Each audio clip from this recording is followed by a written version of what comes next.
Hey guys, no intro for today, but today's video is going to be the first of the emptying out my box of crafting supplies.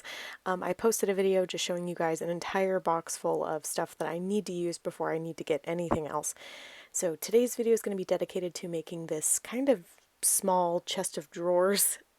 This is inspired by the Pixar movie Up, which is one of my personal absolute favorites, and this is going in my classroom. I thought it would be a cute desk organizer, but obviously you could use this pretty much anywhere because it's storage.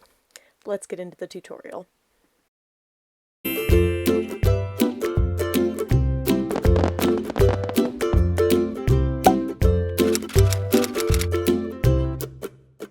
So the first thing is this little house. This is not from Dollar Tree. It's actually from the dollar section at Target, and it came in a 3-pack for $5. I chose this one because I liked how wide it was in the pack.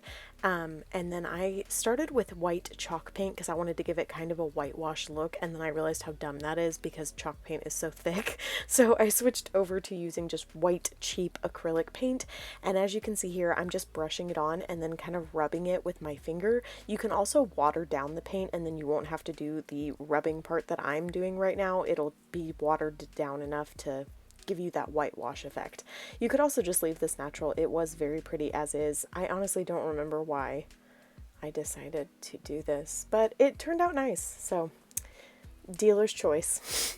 We're going to set that off to the side and let that dry. Next are these little wooden drawers. These are from Dollar Tree. You can get them each for $1.25. They do have cutout, like laser cutouts, and they're all different ones. Like there's flowers, butterflies, hearts. They're just kind of different ones. I just turn them around so that I don't have to see the cutouts because that doesn't really go with what I'm doing here. I did already stain these with All American Stain. I actually used these for my sister's baby shower, and these were the ones left over, so I've just kind of been holding on to them. And I decided that this was the layout that I liked the most. Now, the most important thing with these is just to test out the stacking and which ones need to go on top, which ones need to go on bottom, because they won't be perfect. They are from Dollar Tree. They're very cheap. They're nice, but they're not going to be flawless. Next, I printed out an image of the badges, or the little bottle caps that Ellie turned into badges in the movie, and I printed them in 3 different sizes just to see which ones would best fit my bottle caps. I did, just normal white paper, colored ink, and I'm going to use an X-Acto knife to cut out the size that works the best, which ended up being the first one. And how I tested that was just by taking a little Topo Chico bottle cap and testing out the size. And now I'm going to take my X-Acto knife and go ahead and very carefully cut out the image that's on the bottle cap, but not the edges of the bottle cap, if that makes sense. I also will remind you guys there's only 4 drawers in the one that I did, but there are a total of, I believe, 7 badges. So if you wanted to do more drawers, there are more options of bottle caps. And obviously you could make up your own bottle caps or print different ones. You could even just use bottle caps as are and only make the grape soda one. It just kind of depends what you would like to do. But honestly, making these bottle caps customized is so easy.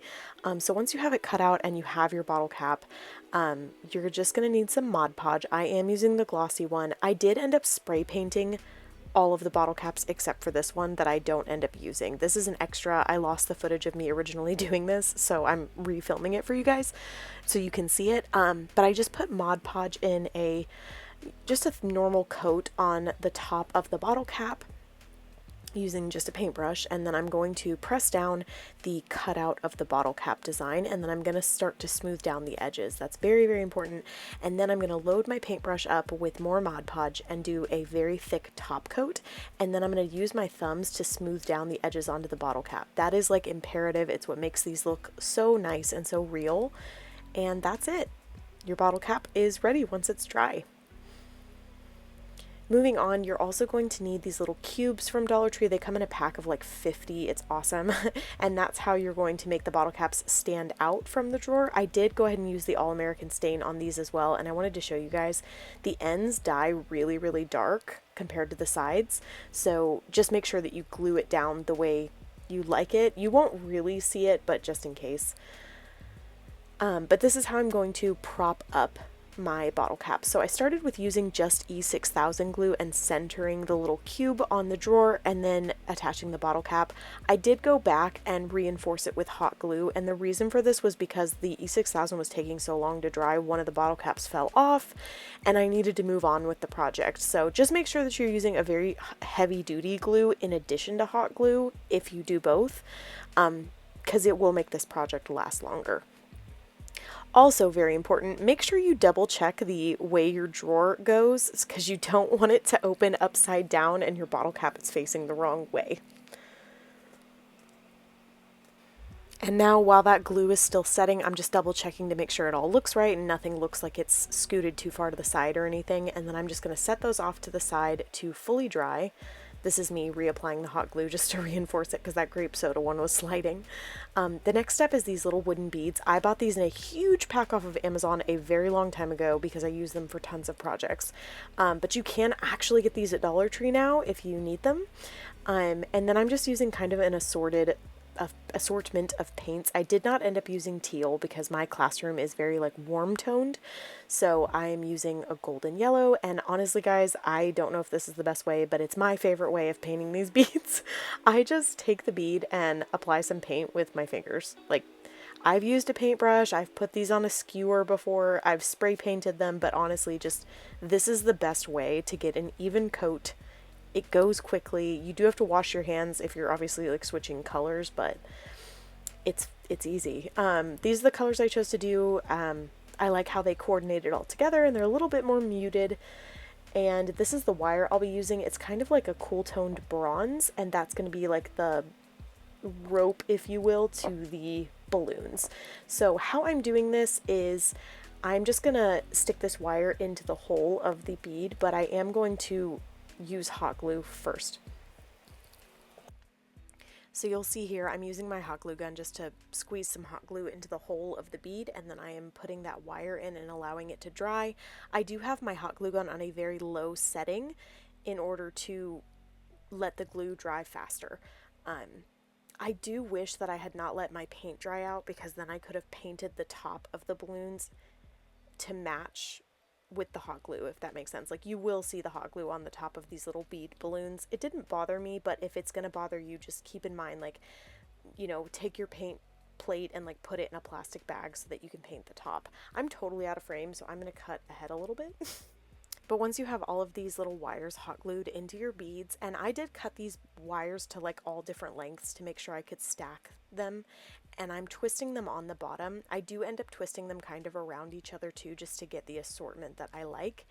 I ended up not having enough wire for 4 of the beads. It's like one of every color didn't get a wire. So I'm going to show you guys what I decided to do in order to still use them, because I wanted it to be a little bit more full than what I ended up having here. But as you can see, I'm just, you know, taking my time and just kind of twisting the wire around itself in order to create a little balloon bouquet.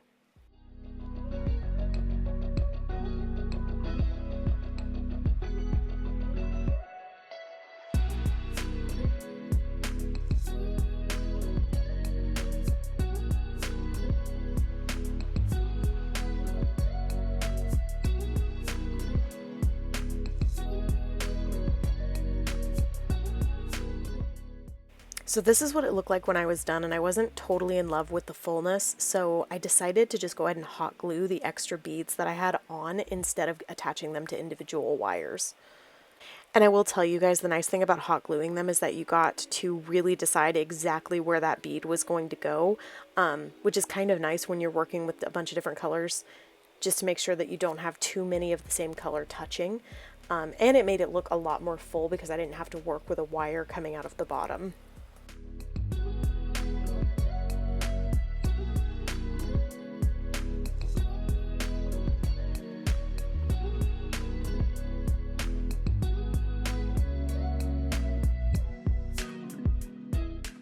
Okay, so we're going to go back to the drawers. The hot glue should have set up by now and will allow me to move on to the next step. If you did not use hot glue and you only used E6000, then you do need to wait overnight because that glue takes about 24 hours to dry and cure.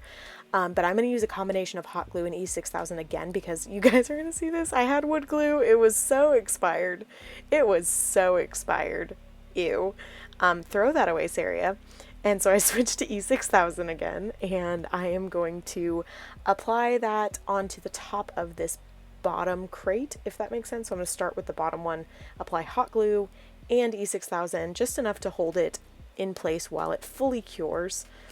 And I'm going to push that down very firmly and make sure that my front edges are aligned. So I am more concerned with how the front of this looks than the back. So if the back is a little bit off, no one needs to know that.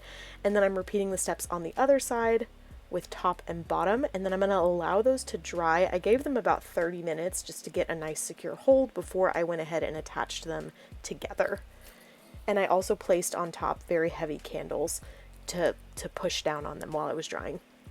And now I'm going to go ahead and do the sides. So same method, I'm going to use E6000 to provide a long-term hold, and then some hot glue to provide an immediate hold while that sets. And just lining up the front edges, I'm going to firmly press those together. You will get some gapping if you don't really push these together while that hot glue is drying. You could also clamp them if you have clamps in your house, and that would definitely provide for a better hold. I also honestly would suggest wood glue if you guys have it. So this is, about 30 minutes later. I'm kind of moving forward with the project now.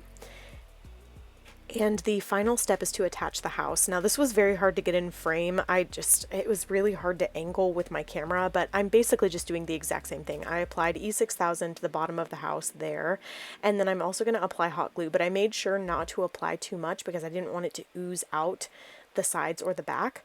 I did not glue the balloons into the house. I just gently placed them into that little chimney that sticks out. So those are not permanently attached in case I ever want to change them out. And then I am just firmly pressing that house down, allowing the hot glue to set, and then that E6000 will be set permanently the next day.